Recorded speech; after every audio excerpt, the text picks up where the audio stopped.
Hello everyone, welcome to my channel. तो आज हम लेकर के आए हैं एनसीईआरटी बुक क्लास 10 के पॉलिटिकल साइंस को, जिसमें आज हमारा चैप्टर है जाति धर्म और लैंगिक मसले। चैप्टर से बहुत बहुत महत्वपूर्ण क्वेश्चन लेकर के आए हैं।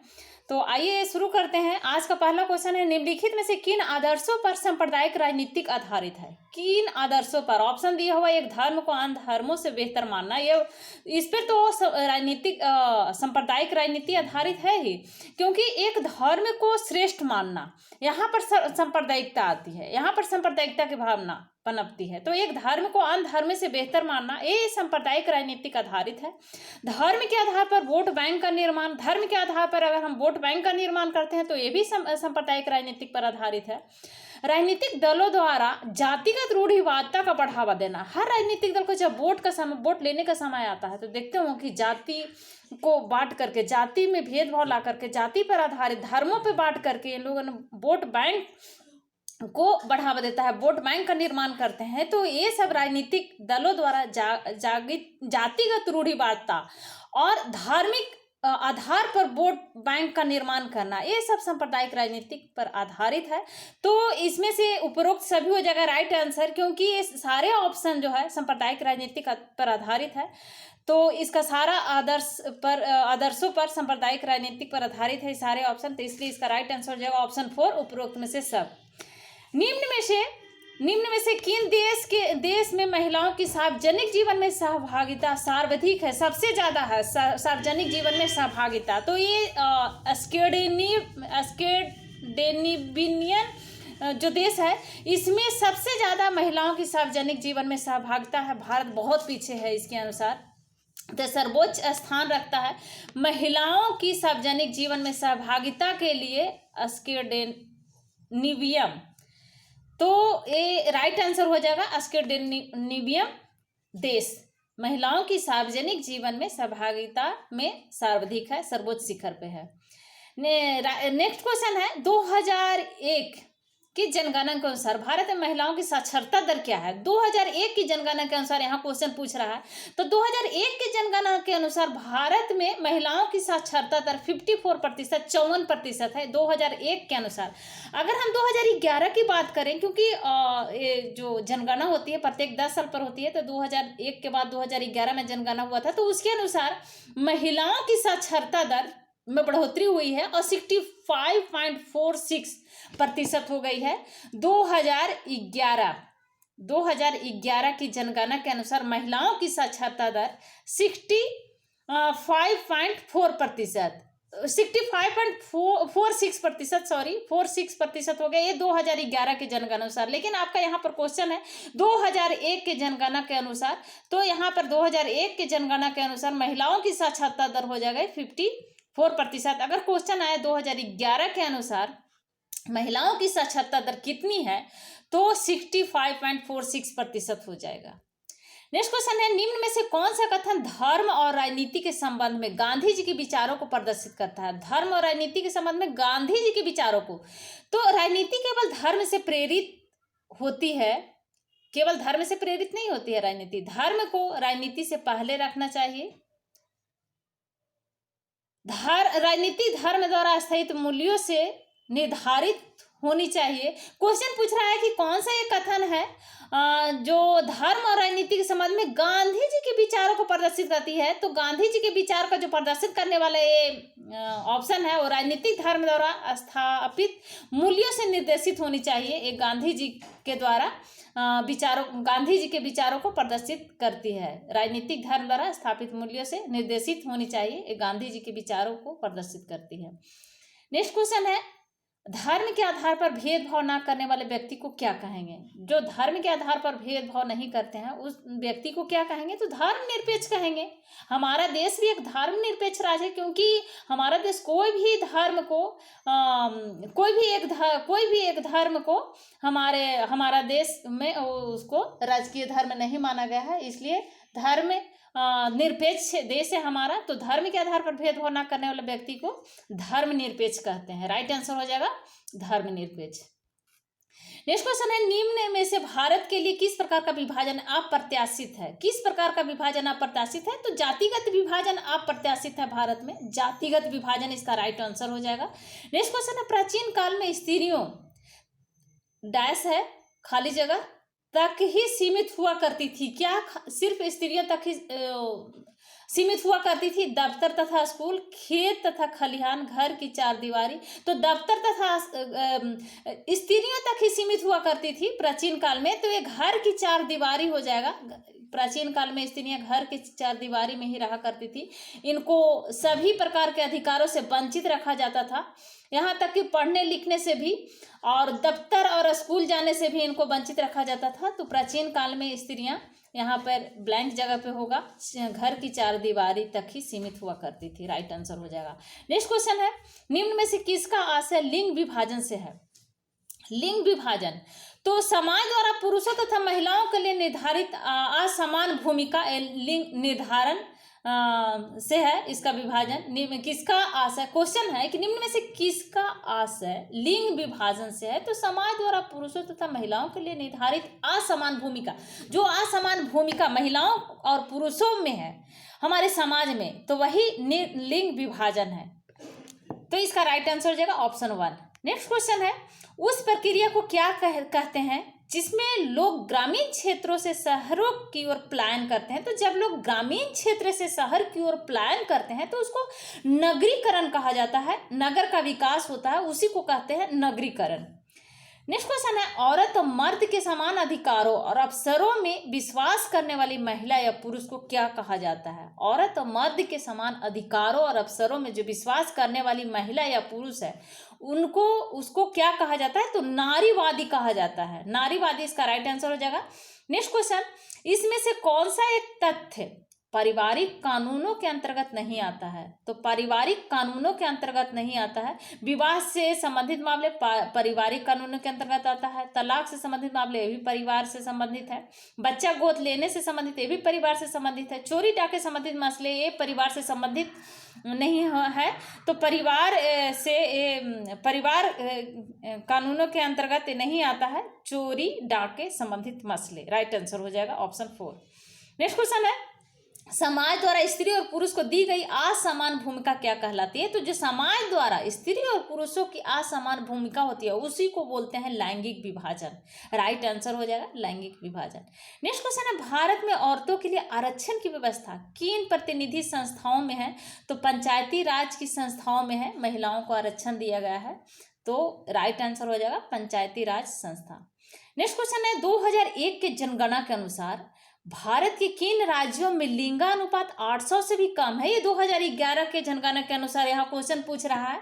तो 2001 की जनगणना के अनुसार भारत में पंजाब, हरियाणा, हिमाचल प्रदेश और गुजरात, इनका लिंगानुपात 800 से भी कम है। अगर 2011 के हम लिंगानुपात की बात करें तो सबसे ज़्यादा लिंगानुपात सबसे ज़्यादा सर्वोच्च शिखर पर है केरल, और हरियाणा सबसे कम है। और कुल देश की लिंगानुपात की अगर हम बात करें तो 943 लिंगानुपात है हमारे देश का अभी भी। तो सर्वोच्च शिखर पर है केरल और हरियाणा सबसे कम 2011 के जनगणना के अनुसार। नेक्स्ट क्वेश्चन है, स्थानीय सरकारों में महिलाओं के लिए कितने प्रतिशत आरक्षण की व्यवस्था है? स्थानीय सरकारों में महिलाओं के लिए 33% आरक्षण दिया गया है महिलाओं को। नेक्स्ट क्वेश्चन है, लिंगानुपात किसे कहते हैं? तो प्रति 1000 पुरुषों पर महिलाओं की संख्या को ही लिंगानुपात कहते हैं। तो हमारे देश में अभी लिंगानुपात कितना है? 1000 पुरुषों पर महिलाओं की संख्या 943 है, तो अभी भी बहुत कम है। तो हमारे देश का जो लिंगानुपात है वो हमेशा क्वेश्चन में पूछा जाता है, 943 है, 1000 पुरुषों पर 943। तो लिंगानुपात किसको कहते हैं? प्रति 1000 पुरुषों पर महिलाओं की संख्या को लिंगानुपात कहा जाता है। नेक्स्ट क्वेश्चन है, धर्म को राजनीति से कभी भी अलग नहीं किया जा सकता है, ये शब्द किसने कहे हैं? तो ये महात्मा गांधी का कथन है कि धर्म को राजनीति से कभी भी अलग नहीं किया जा सकता है। नेक्स्ट क्वेश्चन है, एक ऐसे समुदाय के लोग जो साधारणतः पहाड़ी और जंगली क्षेत्रों में रहते हैं जिनकी बाकी समाज से अधिक मेल जोल नहीं है, तो उनको क्या कहा जाता है? तो अनुसूचित जनजाति उन्हें कहा जाता है। इनका बाकी समाज से मेल जोल नहीं रहता है, ये पहाड़ी और जंगली क्षेत्रों में रहते हैं, बाकी समाज से कटे रहते हैं, तो उन्हीं को अनुसूचित जनजाति कहा जाता है। नेक्स्ट क्वेश्चन है, उस प्रक्रिया को क्या कहते हैं जिसमें लोग ग्रामीण क्षेत्रों से शहरों की ओर पलायन करते हैं। तो जब लोग ग्रामीण क्षेत्र से शहर की ओर पलायन करते हैं तो उसको शहरीकरण कहते हैं, नगरीकरण कहते हैं। जब काम की खोज में गांव से लोग शहर की ओर पलायन करते हैं तो उसी को शहरीकरण कहा जाता है या फिर नगरीकरण कहा जाता है। नेक्स्ट क्वेश्चन है, जीवन में उन विभिन्न पहलुओं का जिक्र करें जिनमें भारत के स्त्रियों के साथ भेदभाव होता है। तो भारत के स्त्रियों के साथ भेदभाव अभी भी है, और पहले प्राचीन काल से तो रहा ही है और अभी भी है। अभी भी ये भेदभाव समाप्त नहीं हुआ है पूरी तरह से।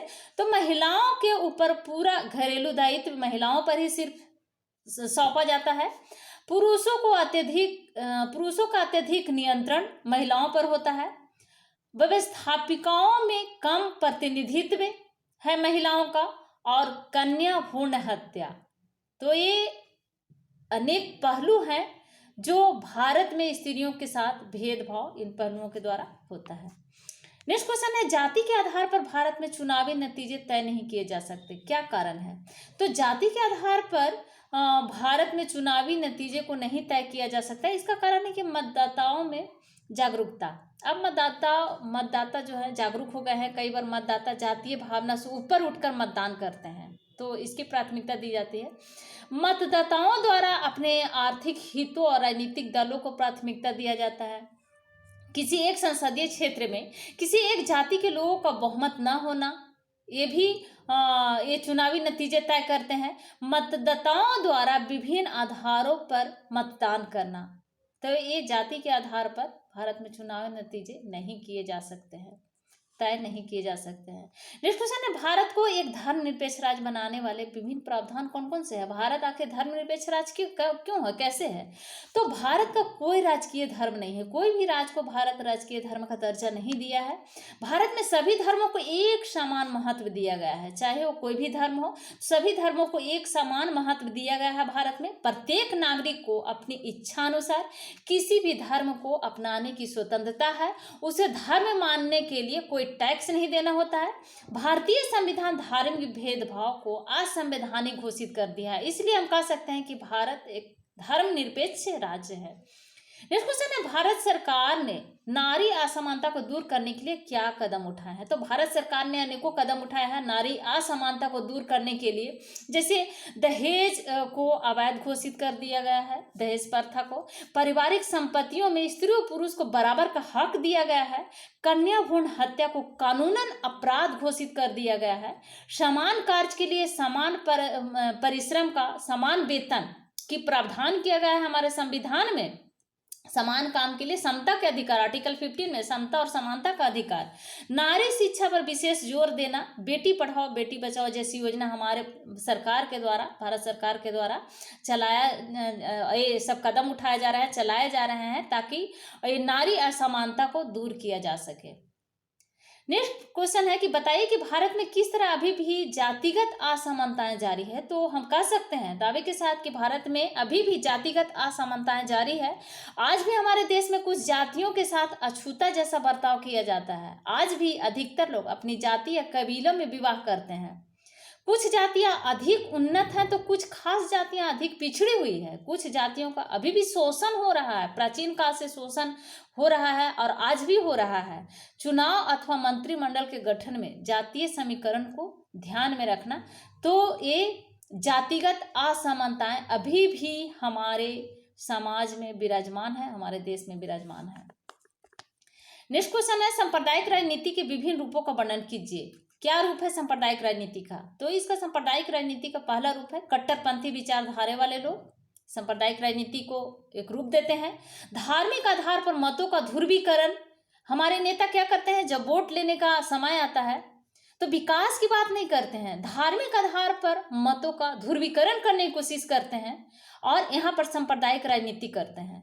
धर्म के आधार पर लोगों को चुनाव में प्रत्याशी घोषित करना, ये भी सांप्रदायिक राजनीति के अंतर्गत आता है, एक रूप है, एक आधार है। सांप्रदायिक हिंसा और खून खराबा करना, कई बार सांप्रदायिक हिंसे हो जाते हैं। सांप्रदायिक दिशा में राजनीति की गतिशीलता, सांप्रदायिकता के आधार पर राजनीतिक दलों का अलग अलग खेमों में बंट जाना, जैसे आयरलैंड में नेशनलिस्ट और यूनियनिस्ट पार्टी दोनों अलग अलग भाग में बंट गए थे। तो ये सांप्रदायिक राजनीति के विभिन्न रूप है। नेक्स्ट क्वेश्चन है, नारीवादी आंदोलन किसे कहते हैं? इसकी विशेषता और प्रभाव को बताइए। इसकी क्या विशेषता है? नारीवादी आंदोलन की विशेषता क्या है? तो महिलाओं के राजनीतिक और वैधानिक दर्जे ऊंचा उठाने, उनके लिए शिक्षा और रोजगार के अवसरों को बढ़ाने की मांग और रोजगार के जीवन में बराबरी की मांग करने वाले आंदोलनों को नारीवादी कहा जाता है। नारीवादी आंदोलन की विशेषता है, पहला है, यह आंदोलन महिलाओं के राजनीतिक अधिकार और सत्ता पर उनकी पकड़ की वकालत करती है। नारीवादी आंदोलन के जरिए ही राजनीतिक अधिकार महिलाओं को मिलता है, उनकी सत्ता पर पकड़ होती है। इसमें महिलाओं को घर की चार दीवारी के भीतर कैद रखने और घर के सभी कामों का बोझ डालने के विरोध सम्मिलित होता है। यह पितृसत्तात्मक परिवार को मातृ सत्तात्मक बनाने की ओर अग्रसर करता है। नारीवादी आंदोलन महिलाओं की शिक्षा तथा देश के विभिन्न क्षेत्रों में उनके व्यवसाय, सेवा आदि का समर्थन करता है। यह महिलाओं के हर प्रकार के शोषण का विरोध करता है। नारीवादी आंदोलन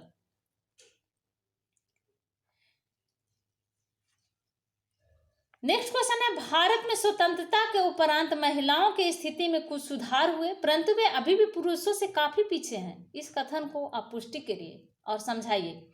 तो अभी भी भारत में पुरुषों की अपेक्षा महिला बहुत पीछे है। महिलाओं की स्थिति में सुधार अभी भी बाकी है। साक्षरता की दर, महिलाओं की साक्षरता की दर पुरुषों की अपेक्षा बहुत कम है। जहां 2011 की जनगणना के अनुसार पुरुषों की साक्षरता दर 82.46 है, वहीं महिलाओं की साक्षरता दर 2011 की जनगणना के अनुसार 65.46% है। 2001 की जनगणना के अनुसार महिलाओं का साक्षरता दर 54% है, जबकि 2011 में कुछ बढ़ोतरी तो हुई है लेकिन पूरा नहीं बढ़ा है। तो ये थे आज के हमारे जाति, धर्म, लैंगिक मसले चैप्टर से महत्वपूर्ण क्वेश्चन। तो अगर अभी तक आपने इस चैनल को सब्सक्राइब नहीं किया है तो प्लीज़ इस चैनल को सब्सक्राइब करें, लाइक करें, साथ में शेयर भी जरूर करें। Thank you.